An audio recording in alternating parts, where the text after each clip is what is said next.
Hi, I'm Jerry Katzman and welcome to MasterTalentTeachers.com. This video is called How to Be Funny, and it offers you to do something that nothing else in the world right now does, I don't think. The promise of this video, or the goal at least, is that after you watch it, 5 minutes later from now, you're going to be able to walk into the next room and immediately make someone laugh. And not only that, but you'll be able to understand comedy in a way that you never did before. So hang out, watch this, and if you like it, well, we can talk about that after. I used to wonder if you could actually teach people how to be funny. And I then remembered something that my best friend growing up used to do. His name was Adam. And his mom would say something like, "Hey Adam, do you want to leave early for Hebrew school?" And he'd go, "No." And his mom would laugh. Or sometimes people might say to me, "Jerry, do you think I'm funny?" And I'll go, no, I don't. And that always gets a laugh. And if we understand why, we're well on our way to understanding about 70% of spoken comedy.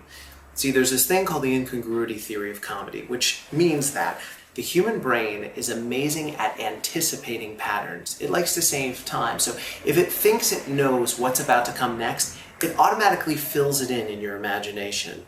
And in this case, when the head goes like this, well, your brain has seen, that motion about 10,000, 100,000 times. And it already knows, your brain knows the next words that come out of my mouth have 3 letters and begin with the word Y-E-S, right?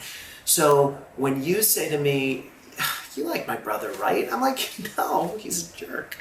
The mind has to go back and go, "Wait, what was that? That wasn't what I expected." And whenever that happens, laughter ensues. The body's reaction to the brain in confusion, benign confusion, is laughter. If we understand that most spoken comedy is setting up a pattern that the brain knows is going towards, and then switching it up at the last minute, we can then begin to use that little brain-body loophole to create all the laughs that we want. So I'm going to show you a technique. This one's called time shifting. And in order to explain it to you, I want you to understand the simulation. The simulation is one person's going to speak, the second person's going to ask a question, and before the first person speaks, you and I are going to interject an answer for them, as if it's them answering. So I'm going to show you the simulation. It'll make sense in a second. So this is called time shifting. So let's imagine your first person, coworker, whomever, is talking about her little son, and she's potty training him, and it's been so hard, and he's peeing, and it's just crazy. The second person is going to say, "Well, how old is he?" And before she can answer, say 56. And they will both laugh. And it's for the same reason. The minute someone says, "potty training my son," our brain sees someone between 6 months and 6 years.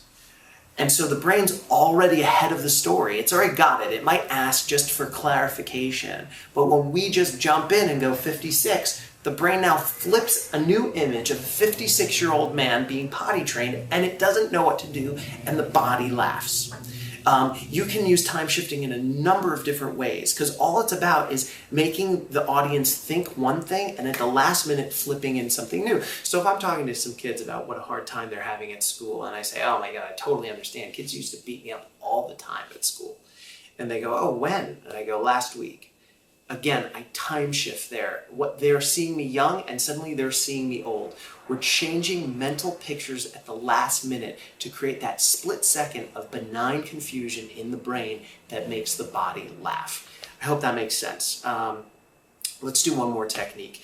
This technique is called List of 3. And in order to do it, all you need is 2 things that are the same, 1 thing that's different. You can do it right now with me. Think of a person at work that you despise. You hate them.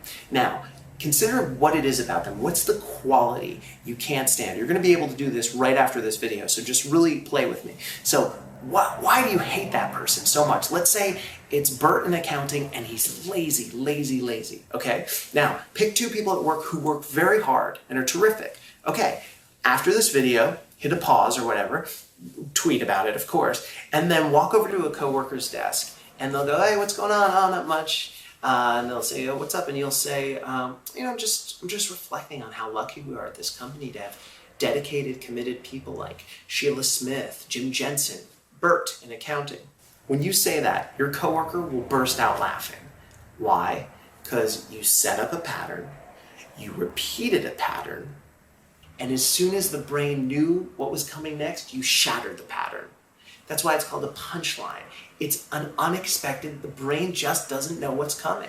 And you can do this with all kinds of things, I'm very healthy, I'm into yoga, meditation, methamphetamine, this is what I'm into, right? Or, anything. You take two actors you love, one actor that you hate. The setup has to be something like, I think the history of cinema is changed by the great actors, James Dean, Marlon Brando, and then pick someone that I'm not going to diss an actor here, but pick someone that you don't think is that good, and you'll get a laugh. So, and you can do this if you're a student. Pick a teacher who hates you and that your parents know hates you and that you don't like. Pick two teachers that you love, come home, do the exact same thing. The third technique I want to share with you is called asking for more of what's not needed. And this really got clear for me when I was watching Brad Garrett speak at something called Actor Fest. He was set up to do a keynote speech in a movie theater, which was already very dim, and it was lit by like one little reading light. And he strides to the podium after his introduction and says, "Before I begin, can we turn the lights down a little bit more?" And everyone laughed. It was the exact opposite of what our brains were thinking. And again, this being our last technique, I want you to understand that anytime your human mind, the group's human mind, an entire group of people's mind is thinking along a certain track, your job as a comedian or a funny person is to think about how can I subvert that? And he did it so effectively. So we can do this too. So let's say you're caught in a blizzard and with all of your friends, call up the liquor store and ask them to deliver ice. If your Aunt Agnes comes out of the bathroom, say to your cousin, "I don't think she's wearing enough perfume." If you're arrested by the police and brought down to the station, call 911 and ask them if they can please send the police. Anytime there's too much of something, ask for more of it. Because again, that's what the human mind isn't expecting. And you can also, when there's not enough of something, you can also ask for less of it. So if you're at a restaurant and the waiter brings this like little portion, 2 little peas for your entire dinner, just look at him and say, I don't think I can finish this. And again, you will get the laugh. Pay an exotic dancer to put her clothes back on. Do the opposite of what people are expecting. So that's it. We've got 3 techniques: asking for more of what's not needed, time shifting, and list of 3. And what I want you to do right now is construct a list of 3 with me. Think of someone that you hate, that you just can't stand, that someone who knows you knows that you can't stand. Then think of 2 people that you like that they also know.